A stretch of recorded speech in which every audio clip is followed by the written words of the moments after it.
ધારીના વાવડી ગામે દીપડાનો મહિલા ઉપર હુમલો। ખેતરમાં કામ કરતા ખેડૂત મહિલા પુત્રને બચાવવામાં દીપડાએ કર્યો હુમલો। દીપડો પુત્રને ઈજા પહોંચાડે એ પહેલા માતાએ પુત્રને બચાવ્યો। પુત્રને બચાવતા માતાને દીપડાએ હાથમાં કરી ઈજા। મહિલાને છલાલા સિવિલ હોસ્પિટલ સારવાર અર્થે ખસેડાઈ।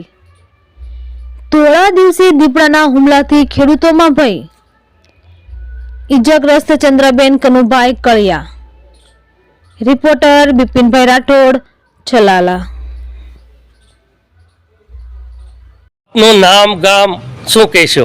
मारू गाम वावड़ी, धारी तालुकाનું રામવાળાનું વાવડી। हालમાં સરપંચ મારે એક ખાસ પ્રશ્ન એ કહેવાનો છે કે જંગલ ખાતાવાળાને અવારનવાર અમે રજૂઆત કરવી છે અને અવારનવાર આવા રાની પક્ષીઓ એવા અમને હેરાન કરે છે કે મજૂર હોય કોઈ ગામમાં રહેવા ખુશી નથી।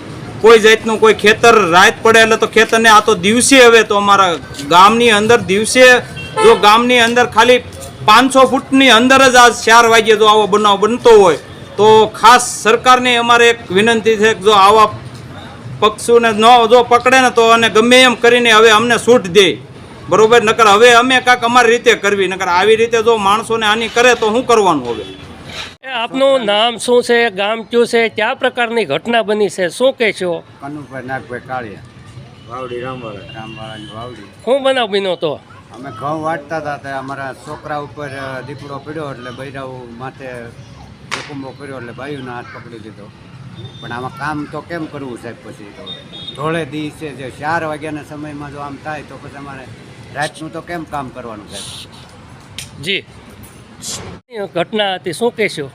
વાવડી ગામે આજે દિવસે 4 વાગ્યે અમારે ગામમાં આજે 3 દીપડાએ ધોળા દિવસે એક બેનને ઈજા પહોંચાડેલી છે। એના 2 દીકરા, એના પતિ અને પોતે બેન ઘઉંનું કામ ચાલુ હોય તો અહીંયા ઘઉંને વાટતા હતા તો એ અચાનક દીપડાએ હુમલો કર્યો દીકરા માથે। તો એ બેને પોતે એના દીકરાને હુમલો કરવા ગયો દીપડો, અને પોતે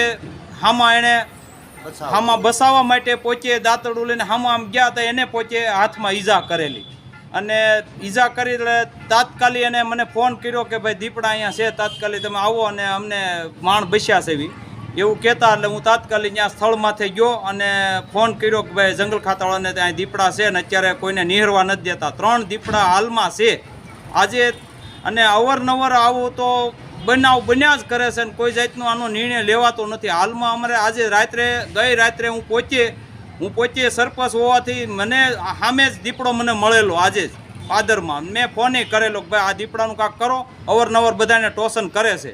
તો હાલમાં આ બેનને ઈજા પહોંચી છે અને સિવિલમાં દાખલ કરેલા છે, એટલે તાત્કાલિક આને પકડે એવી અમારી ખાસ વિનંતી છે। આપનું નામ શું છે, કયા પ્રકારનું ઘટના હતી? મારું નામ ચંપુભાઈ દાદલ છે, ચલાલા નગરપાલિકાના પૂર્વ કોર્પોરેટર છું અને ધારી તાલુકાના વાવડી ગામે 4 વાગ્યે દીપડાએ એક ખેડૂત અમને એમના પરિવાર જ્યારે વાડીએ કામ કરી રહ્યા હતા ત્યારે દીપડાએ એમના દીકરાની માથે હુમલો કર્યો। પણ એ એમના માતોશ્રી, એમના બેન એ દીપડાને છોકરાને બચાવવા માટે દીપડાની ઉપર જે હુમલો કર્યો તો છોકરાને એને બચાવવા માટે જ્યારે બેન દીપડાને મારવા ગયા ત્યારે એણે એની ઉપર પણ એટેક કરી અને બેનને હાથમાં સારી એવી ઈજા થઈ છે। અત્યારે ચલાલા સરકારી હોસ્પિટલમાં એ સારવાર લઈ રહ્યા છે। મને આગેવાન તરીકે જાણ થઈ, અમારા ગામના તમામ આગેવાનોને જાણ થઈ, બધા અમે હોસ્પિટલ આવ્યા। અને ધોળા દિવસે જો આ રીતે જંગલી પશુઓ જો લોકો ઉપર હુમલો કરશે તો ખેડૂતો એના ખેતરમાં કઈ રીતે કામ કરી શકશે એ એક સવાલ છે। જંગલ ખાતાને જાણ કરી, જંગલ ખાતા પણ સ્થળ ઉપર છે, ગામના બીજા આગેવાનો પણ આ કાયમી આનો કોઈક રસ્તો થાય અને આ રીતે જો હુમલા થશે તો લોકો એની જીવન નિર્વાહ માટેની જે કામગીરી છે, ખેતીની જે કામગીરી છે એ કઈ રીતે કરી શકते એક સરકાર માટે એક સવાલ છે। અને હવે અવારનવાર આવું બની રહ્યું છે તો આની માટે કાયમી કંઈક રસ્તો થાય એવી વ્યવસ્થા કરવી જરૂરી છે।